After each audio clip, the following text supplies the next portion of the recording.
Hey, what's going on YouTube? Or Storm here, coming at you guys with another updated deck profile today. First off, when this video is going up, the first round, the Team APS Community Tournament will be done. Now, I actually had a bye in the first round, so I have not played my match yet. But whenever I do play my match, I will update you guys on YouTube, so you guys can actually watch the match live. Whenever my match is actually done, I will update. I will actually be posting it along with some commentary as well. And I've already gotten two matches uploaded, or two matches almost edited and ready to go. From the first round.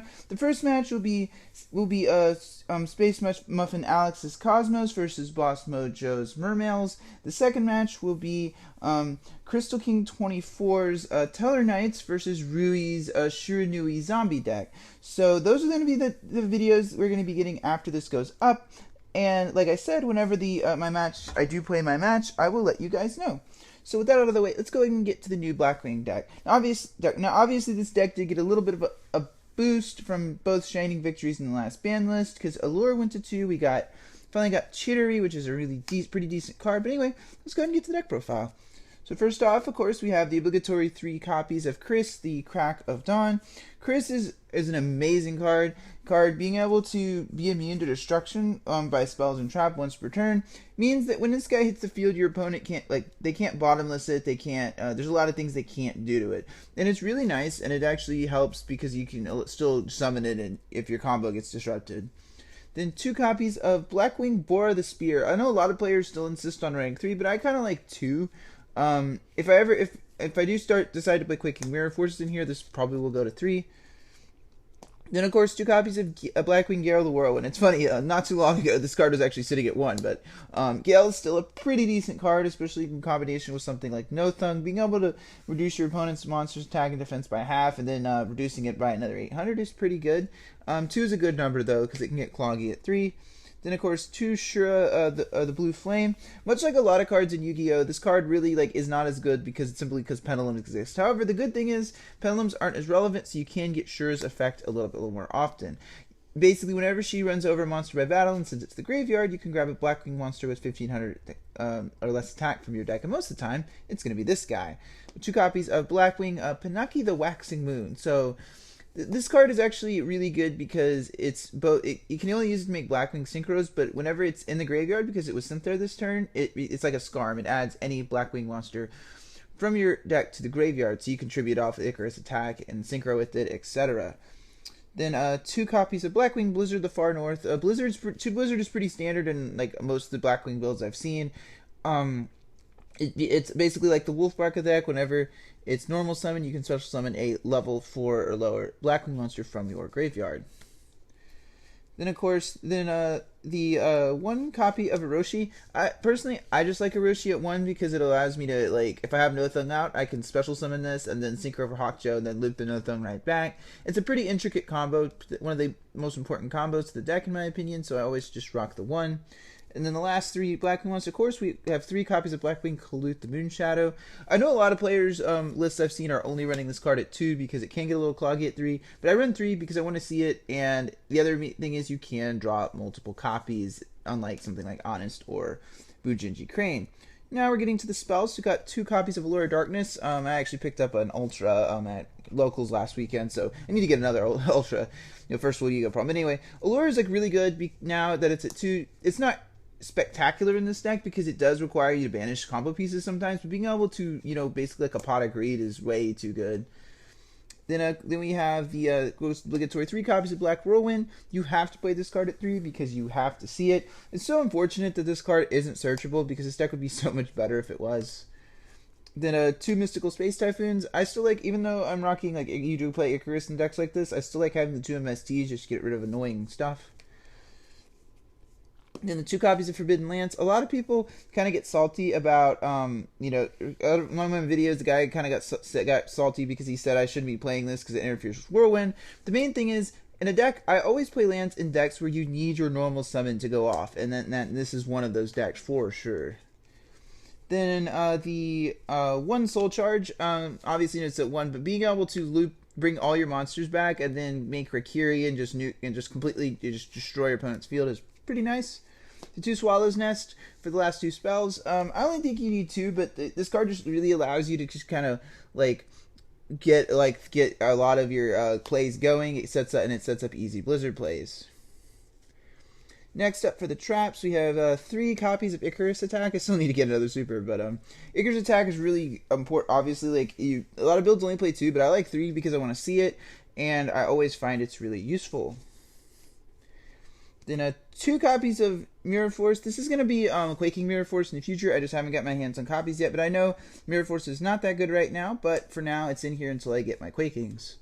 Then, of course, it's Blackwings. So 2 Black Sonics. Black Sonic is amazing. Whenever you control a Blackwing monster, you can just simply banish all attack position monster your opponent controls. Basically, like all the other Mirror Force, it banishes. That's really good. Then for the one Bottomless Trap Hole, Bottomless is still pretty dang good. And then the 1 Vanities, and then the 1 Warning. For the extra deck, we're rocking the 1 copy of Blackwing Chittery, the Rain Sprinkling. So if you don't know what this card does, I'll go ahead and read you its effect. It has the same text as all the other Assault Blackwings. If this card is synchro summoned, use a Blackwing monster's material. It is treated as a tuner monster while face up on the field. It gains 300 attack for every Blackwing monster in your graveyard. So typically when you make this is kind of a more mid to late game card, and then when this card is destroyed and sent to the graveyard, it doesn't have to be synchro summoned. You can target 1 Wing Beast synchro monster in your graveyard, accept itself, special summon it. So the unfortunate thing is Konami made Yugioh a warrior, not a Wing Beast, so you can't loop Yugioh back, but you can bring back your Rakiri, you can bring back your Nothung, which is really, really good. It kind of gives Blackwings one of the things they're missing, which is like a little bit of floating. Then, of course, the obligatory 2 copies of Rakiri, the Rain Shower. So Rakiri is basically like a Ritual Beast Steeds, if you will, for the deck. You can blow up black cards your opponent controls up to the once per turn, up to the number of other Blackwing monsters you control, except itself. It's not like the anime where it counts itself, but in a deck like this where you can just spam the field is really, really good. Then, of course, 2 copies of Nothung the Starlight. Nothung was one of the support cards the deck got in Premium Gold. Whenever this card is special summoned, it burns your opponent for 800, then reduces one monster your opponent controls by 800 attack and defense. The key thing is that effect doesn't target, which means cards like Dark Destroyer, cards like, Leo, for example, will get reduced anyway. Then, of course, the 1 Yugioh. Yugioh is a really good card, but I've never really felt the need for more than 1, because typically when I make this, I'm going for game anyways. If you really feel like you need the second one, you can kind of feel free to play it. Then, of course, the 1 copy of Black Rose Dragon, being able to, nuke the board and reset the game state is really, really important for, decks like this. Exotana is banned for a reason, right? Then the 1 copy of Black Rose Moonlight Dragon. I still like this card because when it hits the field, it bounces a card. It gets sort of annoying, problem threats. Then the 1 copy of Clear Wing Synchro Dragon, being able to protect all your big beefy monsters is really, really good. Now for the Exceed monsters, of course, we have the 1 Raid Raptor Force Tricks. Force Tricks is obviously, it's a Raid Raptor card, but it really gives this deck one of the portions it was missing, which is a first turn play that actually advances your game state. Because now, especially now, because Armor Master is just not going to cut it nowadays, so Force Tricks is, obvious. Of course, some of the obligatory Rank 4s, the 1 Dweller. This deck does not play well with floaters, so you want to turn off all those stupid, Burning Abyss and Cosmic effects before they go off. The 1 copy of Castell. Castell's, it's a wing. The other thing to remember, this card is a Wing Beast, so you can spin a card and then set your Icarus and tribute it off. The 101 Silent Honor Arc, because there are some cards you don't want to Castell, because your opponent's just going to make them again, like Ignister. Then, of course, we have, then the last 2 rank 4s, the 2 copies of Ice Beast Xerophine. So, if you're not familiar with this card does, it requires 2 level 4 Wing Beasts, so once per turn, you can detach 1 Exceed material from this card, negate the effects of all face-up cards your opponent controls, and if you do, this card gains 300 attack for each face-up card currently on the field. And that lasts until your next standby phase. That is incredible. It allows you to, not only does it's amazing against Pendulum decks because it negates all their effects in the Pendulum Zone, and the second thing that makes this card really, really good is that it gets incredibly big, so it allows you to punch over a lot of really big threats. So, anyway, guys, comes about to the end of the deck profile. As always, guys, I'd like to thank you guys for watching the video today. Really appreciate it. you guys watch my videos. Tune on Tuesday, Thursdays, and Fridays for more Yu-Gi-Oh content. And if you liked what you saw from this video, please subscribe. It's Orstorm, signing out.